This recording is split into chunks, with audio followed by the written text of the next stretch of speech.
Hey guys, this is Toyja Boy. Minasan konnichiwa, Toyja Boy desu. Today I'm bringing you a review of the SH Figuarts Ultraman Taro, also known as the sixth member of the Ultraman brothers. Here's a quick look at the box art. For a modern SH Figuart, he actually comes with quite a few accessories. Here's a look at everything in the package. Let's start off with each accessory. Here's his hand attached to his Stormium Ray Beam effect part. There's shades of blue and pink on a clear plastic. This is his wide open palm. This is used for his entrance pose where he flies into action. This doesn't come in pairs. They only have it for his left hand. This is also a single hand for holding his weapon. I'm not sure what it's called, but it's some sort of javelin that he throws in the show.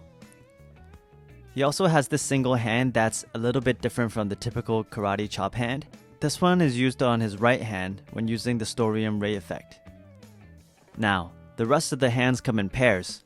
There's the karate chop that comes with most Ultraman SH Figuarts, and this sort of fighting pose or kind of relaxed hand. He has the red version of his energy timer that can go into his chest, and he actually has 3 versions of his wrist brace. I don't remember the details of each one, but I think that they're weapons given to him throughout the show. One of them turns into the javelin. There's 2 versions of the wrist brace that has an actual brace on it, and one that doesn't have anything on it. Here's an overall look at the figure. Although it doesn't look like it on the surface, the design actually has improved a lot from one Ultraman figure to the next. This one on the surface looks a lot like Ultra 7, but there are a lot of details like the joint tightness and other stuff that has improved drastically since then. Here's a close-up. The details are really nicely done on this one. I'm concerned that the silver on his torso might rub off on his waist, but that hasn't happened so far. A look at his head sculpt. The details are spot on in my opinion. The only thing that's a bit strange is that the neck is really thick compared to the other Ultra Brothers. I don't think that it was this thick in the show, but it doesn't annoy me too much. Now, onto the articulation. The neck and head joints look up quite a bit, so it's good for the flying poses. And he doesn't look down that much. And for the head itself, it doesn't turn left or right actually that much. What you're supposed to do is, if you want him to look left, you're supposed to move the neck joint along with the head. So that gives it a lot more range. The shoulder design is actually improved from the Ultra 7 design. The butterfly joints not only goes from side to side, but it also has a ball joint inside, I think. So it allows it to go up and down and has a full range of 360-degree articulation. Like most of the previous Ultraman SH Figuarts, the elbows go way beyond 90 degrees, and the wrists are on a ball joint, and the elbows rotate to allow it to do the Specium Ray poses, so it has a lot of articulation on the arms.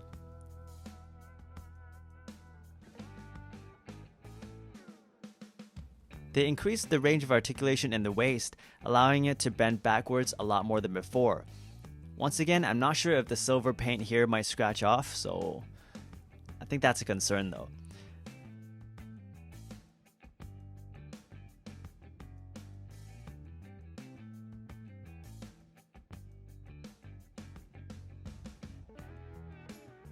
The legs move up a lot, and the side-to-side articulation range is great as well, and it also moves very smoothly. So that's an upgrade from the previous Ultraman figures. The knees go way beyond 90 degrees, and the ankles are actually improved once again from the Ultra 7 design. It has better range in terms of moving upwards. In terms of moving down, it's not that great actually. It does have some range, but not that much. And then it has pretty good tilt there. So overall, it's a pretty good improvement.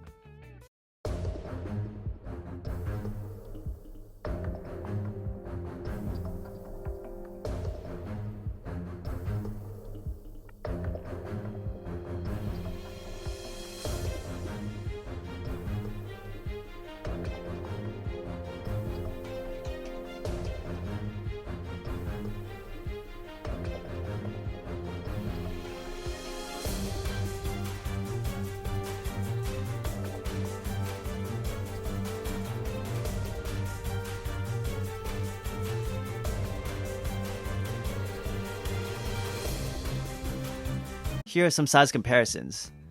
Here he's standing next to the SH Figuarts Belial and the SH Figuarts Zafi. Here he's standing next to the Black Series, the Mandalorian, and the SH Figuarts Kamen Rider Kabuto, the renewal version. And here he is next to the Marvel Legends The Thing and SH Figuarts Ultra 7, the anime version. So in general, he's gonna be shorter than your average Bucky Cat mold Marvel Legend figure. And he's in a good scale with the other SH Figuarts Ultraman figures. Overall, I give this guy a 9.5 out of 10. It's kind of hard to explain the improvements of how well the articulation feels, but to me, it's an obvious upgrade overall compared to all of the other Ultra Brother figures. The earlier SH Figuarts Ultra Brothers had some kind of weird details here and there in terms of articulation. There'd be some parts that are too loose, some parts that are too tight, and then some parts that has a joint but doesn't articulate that well. And this Ultraman Taro is just a big improvement over that. Overall, it's very well done.